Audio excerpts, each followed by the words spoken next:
Welcome dear students, आपका स्वागत है ड्रीम हाई एकेडमी में। आज का टॉपिक है ज्योग्राफी से रिलेटेड और physical political divisions of world पढ़ने जा रहे हैं हम लोग। और सबसे पहले ये हमारे सिलेबस में भी है, तो सबसे पहले हम डिस्कस करेंगे पहले ग्लोब के बारे में।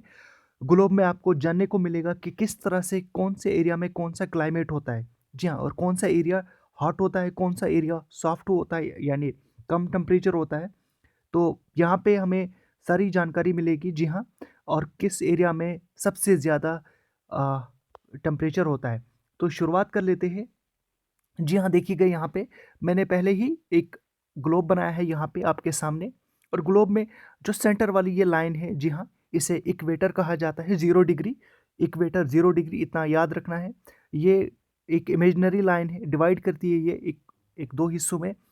जो उसके बाद एक जो ऊपर की तरफ एक लाइन आती है जिसे नॉर्थ पोल कहा जाता है, नॉर्दर्न हेमिस्फीयर भी कहा जाता है इस वाले साइड को। तो यहाँ पे 23 डिग्री 1/2, 23 1/2 डिग्री इसे कहा जाता है। इस लाइन को ट्रॉपिक ऑफ कैंसर, जी हाँ, याद रखिएगा, ट्रॉपिक ऑफ कैंसर, इतनी सी याद रखना बहुत ज़रूरी है। उसके बाद फिर 66.5, तो ये भी आप 1/2 भी लिख सकते हो, 0.5 भी लिख सकते हो। और ये नॉर्दर्न हेमिस्फीयर का जो है ये आर्टिक सर्कल आता है। तो यहाँ पे क्या है, ज़्यादातर बर्फ़ ही रहती है, यानी सरद इलाका होता है, और इसे नॉर्थ पोल भी कहा जाता है। अब आते हैं हम लोग साउदर्न साइड में। जी हाँ, इक्वेटर के जो ये वाला हिस्सा है, तो जो ये वाली लाइन है इसे कहा जाता है ट्रॉपिक ऑफ कैप्रिकॉर्न, 23 1/2, जो कि साउथ में है, ट्रॉपिक ऑफ कैप्रिकॉर्न।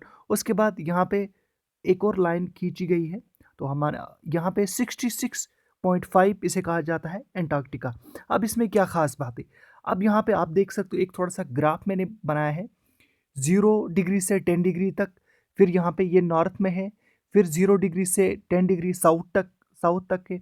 तो ये क्या है, इसके बारे में अगर आपने पूरी तरह से इस वीडियो को देख लिया तो आपको ये पूरी चीज़ समझ भी आएगी। और इसके रिलेटेड जितने भी क्वेश्चन होंगे, थोड़ा सा बोरिंग लगेगा बिकॉज ये कॉन्सेप्ट्स पे है, लेकिन इंटरेस्टिंग भी है। अब यहाँ पे हम इसको कैरी ऑन करेंगे। देखिएगा यहाँ पे 0 से 10 डिग्री, जी हाँ, उसके बाद 30 डिग्री, फिर 45 डिग्री, फिर 60 डिग्री, फिर 90 डिग्री। अब हम बात करेंगे 0 से 10 डिग्री नॉर्थ की बात करेंगे हम, फिर 0 से 10 डिग्री साउथ की बात करेंगे हम। इतना सा याद रख लीजिएगा, 0 से 10 डिग्री नॉर्थ एंड 0 से 10 डिग्री साउथ, यानी इस वाले हिस्से का हम जिक्र करेंगे, इस वाले हिस्से का, टॉपिक ऑफ कैंसर से लेके ट्रॉपिक ऑफ कैप्रिकॉर्न तक। देखिएगा पहला क्वेश्चन आपके सामने, sun travels from tropic of cancer to tropic of Capricorn in 365 days. याद रख लीजिएगा, जो सूरज है, जो सन है, ये सिर्फ इस एरिया में, या इस एरिया को यहाँ से यहाँ तक ट्रैवल कर लेता है 365 डेज में। अब यहाँ पे बात है, यहाँ पे कितना कौन से समय में सन होता है, तो यहाँ पे 21 जून में होता है। इस वाले समय में सितंबर में होता है। जी हाँ, इक्वेटर में हमेशा सितंबर में होता है। इक्वेटर में 2 टाइम्स में सन आता है, 2 बार सन होता है इक्वेटर में। फिर से ट्रॉपिक ऑफ कैप्रिकॉर्न में सन जो है वो दिसंबर में होता है। एक बार फिर याद रख लीजिएगा, मैंने ऑलरेडी नीचे लिखा हुआ है, तो ये आपके लिए क्वेश्चंस निकल के सामने आते हैं। देखिएगा यहाँ पे मैंने पूरा इसको बनाया है, एक चार्ट जैसा बनाया है। यहाँ पे tropic of cancer, tropic of Capricorn, जी हाँ, ट्रॉपिक ऑफ कैंसर में सन जो है वो 21 जून को रहता है। ट्रॉपिक ऑफ कैप्रिकॉर्न में दिसंबर में रहता है, ठीक है। उसके बाद इक्वेटर में मार्च में भी रहता है, सितंबर में भी रहता है। अब यहाँ पे देख लेते हैं एक बार फिर, आप लोग इसको अच्छी तरह से देख लीजिएगा। यहाँ पे जो है जून में रहता है, यहाँ पे दिसंबर में रहता है। लेकिन इक्वेटर एक ऐसी जगह है जहाँ पे सन जो है वो 2 बार ट्रेवल कर लेता है।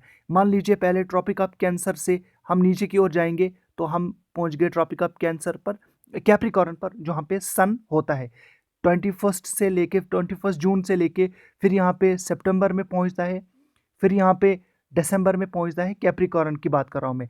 अब वापस सन जो है वो ट्रेवल करेगा कैंसर की ओर, ट्रॉपिक ऑफ कैंसर की ओर। तो ट्रॉपिक ऑफ कैंसर एक बार फिर ट्रॉपिक ऑफ कैप्रिकॉर्न में कब होता है, दिसंबर में। फिर यहाँ पे इक्वेटर की बात कर रहा हूँ मैं, इक्वेटर में यहाँ पे इक्वेटर में एक बार फिर सितंबर एंड मार्च में जो है सन होता है, दो बार। फिर से मार्च के बाद फिर जून की ओर बढ़ता है और ट्रॉपिक ऑफ कैंसर जो है 21 जून को सन कहाँ पे होता है, ट्रॉपिक ऑफ कैंसर में होता है। अब ये बात याद रखना, ये वाला जो हिस्सा है 0 to 10 डिग्री, 0 to 10 डिग्री, ये सबसे इंपॉर्टेंट होता है। 0 to 10 डिग्री, 0 to 10 डिग्री जो सबसे ज़्यादा कहाँ पे गर्म होगा, ये इक्वेटर वाला इलाका गर्म होगा। क्यों होगा गर्म? क्योंकि सन जो है वो 2 बार यहाँ पे होता है इक्वेटर में, याद रख लीजिएगा। याद रखने की चीज़ें हैं, इक्वेटर में 2 बार सन होता है, मार्च एंड सितंबर में। आगे बढ़ लेते हैं। अब आपके सामने ये क्वेश्चंस आएंगे। क्वेश्चंस के बाद जो ही सन जो है मार्च में भी होता है, और 0 से 10 डिग्री नॉर्थ, 0 से 10 डिग्री साउथ, आपको मैंने दोनों दिखाया। जी हाँ, तो 10 डिग्री साउथ, तो यहाँ पे क्या होता है, इस एरिया में, जी हाँ, इस एरिया में टेम्परेचर जो है वो हॉट होता है, नॉर्मली हॉट होता है। इक्वेटर में हॉट टेम्परेचर होता है। जो ही हॉट टेम्परेचर होगा तो कौन कौन सी चीज़ें जो है वो सामने आएंगी, किस तरह का क्लाइमेट होगा। पहला जो क्लाइमेट होगा वो होगा इक्वेटोरियल टाइप ऑफ क्लाइमेट, याद रख लीजिएगा। इक्वेटोरियल टाइप ऑफ क्लाइमेट, इसे कहा जाता है इक्वेटोरियल टाइप ऑफ क्लाइमेट। अगर इक्वेटोरियल टाइप ऑफ क्लाइमेट हुआ, 0 से 10 डिग्री नॉर्थ एंड 0 से 10 डिग्री साउथ की बात कर रहा हूँ मैं यहाँ पे, 0 से 10 डिग्री नॉर्थ, जी हाँ, 0 से 10 डिग्री साउथ, तो क्या होगा, इक्वेटोरियल टाइप ऑफ क्लाइमेट, इसे कहा जाता है इक्वेटोरियल टाइप ऑफ क्लाइमेट। अब अगर इक्वेटोरियल टाइप ऑफ क्लाइमेट है तो एक तो ज़्यादा गर्मी होगी। अब ज़्यादा अगर गर्मी हो गई तो इवो ऑपरेशन होगा, जी हाँ, इवो ऑपरेशन होगा। उसके बाद अगर ये ऑपरेशन हो गया फिर कंडेंसेशन भी होगा। अगर कंडेंसेशन हुआ तो रेनफॉल भी होगी। देखिएगा इक्वेटोरियल टाइप ऑफ क्लाइमेट में किस तरह का ये क्लाइमेट पाया जाता है। देखिएगा रेनफॉल भी होती है, हॉट भी होता है, जी हाँ, हॉट भी होता है, रेनफॉल भी होता है, और एवरेज जो टाइम है, एवरेज टेम्परेचर 27 डिग्री रहता है। अगर आप ये कहोगे अगर वहाँ पे हॉट है, अगर ये एरिया हॉट है, एक बार फिर मैं स्क्रॉल कर लेता हूँ, अगर ये इक्वेटर का एरिया हॉट है, जी हाँ, इसका जो आसपास का एरिया अगर हॉट है, तो यहाँ पे 27 डिग्री सिर्फ टेम्परेचर। जी हाँ, जी हाँ। अब मैं इसका एक राज बताता हूँ, क्योंकि इसमें जो है हमेशा बारिश होती है, याद रख लीजिएगा। इवोपरेशन, कंडेंसेशन, फिर रेनफॉल, जो है ये तीनों दो चीज़ें मिल जाती है तो इससे रेनफॉल होती है। जो टेम्परेचर है, हमेशा आप याद रख लीजिएगा, जब भी बारिश होती है, बारिश के बाद टेम्परेचर जो है वो 1-2 घंटे 3 घंटे शांत रहता है, थोड़ा सा ठंडा रहता है। तो एवरेज टेम्परेचर इसका 27 डिग्री रहता है। लेकिन एक और चीज़ यहाँ पे सबसे इंपॉर्टेंट है, यहाँ पे जो वेजिटेशन है वो अच्छी खासी हो जाती है। आपसे अगर क्वेश्चन पूछा जाएगा तो इक्वेटोरियल रीजन में किस तरह की वेजिटेशन है, बहुत अच्छी वेजिटेशन होती है। उसके साथ साथ अगर एग्रीकल्चर एंड वेजिटेशन, अगर उसके साथ साथ ये पूछा जाएगा कि किस एरिया में शाम 4 PM पर, 4 PM पर बारिश होती है हमेशा, कौन सा है, ये तो एक एक तरह से हमेशा आपको किसी भी वर्ल्ड के रीजन में अगर आपको कहा जाएगा ट्रॉपिक ऑफ कैंसर में क्या होती है, ट्रॉपिक ऑफ कैप्रिकॉर्न में होती है क्या, फिर आर्टिक रीजन में होती है, एंटार्क्टिका में होती है, या कहाँ पे होती है, ये इक्वेटर में होती है। जी हाँ, 4 बजे बारिश इक्वेटर में होती है। ऐसा नहीं है कि हर रोज़ होगी, लेकिन एवरेज, मतलब ये कहा जाता है कि एवरेज में 4 बजे बारिश कहाँ पे होती है, ये इक्वेटर में होती है। क्यों होती है, मैंने अभी आपको कहा, इवापोरेशन, कंडेंसेशन और फिर रेनफॉल। ये इस टाइप, इसको कहा जाता है, इस वाले एरिया में कौन सा क्लाइमेट होता है, equatorial type of climate. Equatorial type of climate, मैं बात कर रहा हूँ 0 से 10 डिग्री नॉर्थ एंड 0 से 10 डिग्री साउथ की बात कर रहा हूँ, 0 से 10 डिग्री नॉर्थ एंड 0 से 10 डिग्री साउथ की बात कर रहा हूँ। अब इसके रिलेटेड अगर आपको क्वेश्चंस भी अगर आएंगे, पहले मैंने इसीलिए आपको कहा, अब हम यहाँ पे बात करेंगे लैटिट्यूड्स एंड लॉन्गिट्यूड्स की। लैटिट्यूड्स किस चीज़ को कहा जाता है, देखो ये लेटी हुई लकीर, इसे कहा जाता है लैटिट्यूड्स। सिंपल सी बात याद रख लीजिएगा, जो लेटी हुई लकीरें हैं उसे लैटिट्यूड कहा जाता है, और ये लॉन्गिट्यूड्स, ये लॉन्गिट्यूड से, जी हाँ, लॉन्गिट्यूड्स, ये लॉन्गिट्यूड्स इसे कहा जाता है, इन लकीरों को कहा जाता है लॉन्गिट्यूड्स। बस इतना सा आप याद रख लीजिएगा, ताकि यह आपको पता होना चाहिए थोड़ा सा ग्लोब के बारे में। अगर आप लोग, हाँ जी हाँ, अब आपके सामने मैं एक मैप रख लेता हूँ, वर्ल्ड का मैप रख लेता हूँ। मान लीजिए ये वर्ल्ड का मैप है, मान लीजिए यहाँ पे एशिया है, जी हाँ, मैं आपके सामने क्वेश्चंस अभी रखने वाला हूँ। यहाँ पे ऑस्ट्रेलिया है, अफ्रीका है, फिर यूरोप है।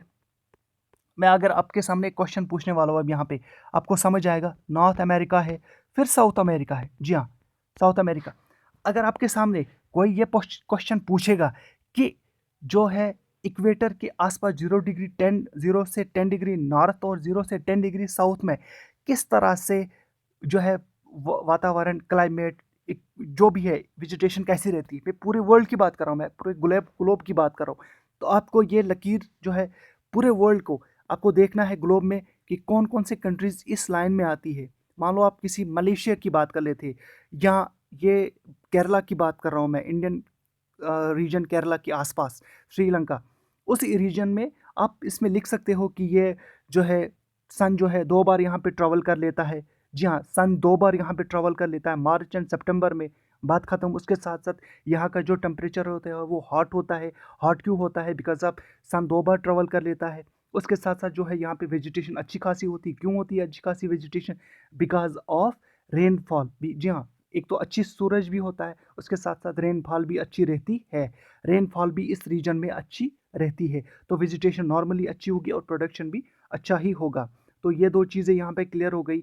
लेकिन ये वाला रीजन जो है ना, अभी एक और चीज़ मुझे यहाँ पे याद आ गई। ये वाला रीजन जो है, इसमें जो पानी का रीजन है, ये पानी का रीजन आपको मैंने इसीलिए कहा, ये हॉट होता है, फिर बारिश होती है तो पानी होता है, जो ही धूप निकलती है तो फिर ये एक दो कंडेंसेशन की सूरत में, फिर ये बारिश की सूरत में निकल आता है।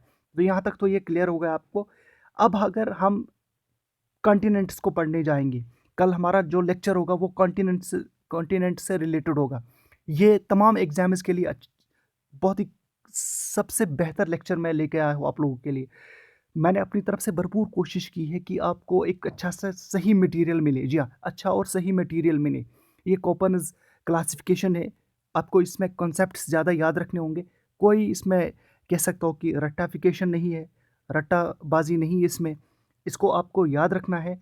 जी हाँ, आपने बस ये वाला सेक्टर आपने याद रख लिया, सारा कुछ आपको याद आ गया। इसमें तमाम कंट्रीज़ आती है इस रीजन में। और ये इक्वेटर जो है, इक्वेटर में आपको सिर्फ याद रखना है कि इक्वेटर को रीजन कौन सा है। फिर आपको अगर क्वेश्चन कोई पूछा जाएगा, किसी भी कोई भी, चाहे वो एमसीक्यूज टाइप का क्वेश्चन होगा, चाहे ऑब्जेक्टिव टाइप हो, चाहे वो जो है डिस्क्रिप्टिव टाइप का क्वेश्चन हो, तो आप इसमें आराम से 200 से 300 वर्ड्स आप आराम से इसमें लिख सकते हो। अब बात करेंगे हम कॉन्टिनेंट्स की। कल हमारा जो है ये हम साउथ अमेरिका की बात करेंगे। जी हाँ, साउथ अमेरिका। उसके बाद जो है फिर हम बाकी कॉन्टिनेंट्स को हम पढ़ेंगे। तो 7 दिन में हम कोशिश करेंगे कि 7 दिन में हम इसको कवर करेंगे। 7 से भी अगर कम दिन लगेंगे तो हमारे लिए अच्छा होगा। तो हमारे चैनल पे भी आप जा सकते हो, ड्रीम हाई एकेडमी। जी हाँ, ड्रीम हाई एकेडमी, ये हमारी चैनल है, टेलीग्राम चैनल। आप वहाँ पे जाके इसको ज्वाइन कर लीजिएगा और फ्री पीडीएफ नोट्स का फ़ायदा उठाइए। उसके साथ साथ हम वहाँ पे अपना जो है मटेरियल शेयर कर लेते हैं। तो थैंक यू गाइस।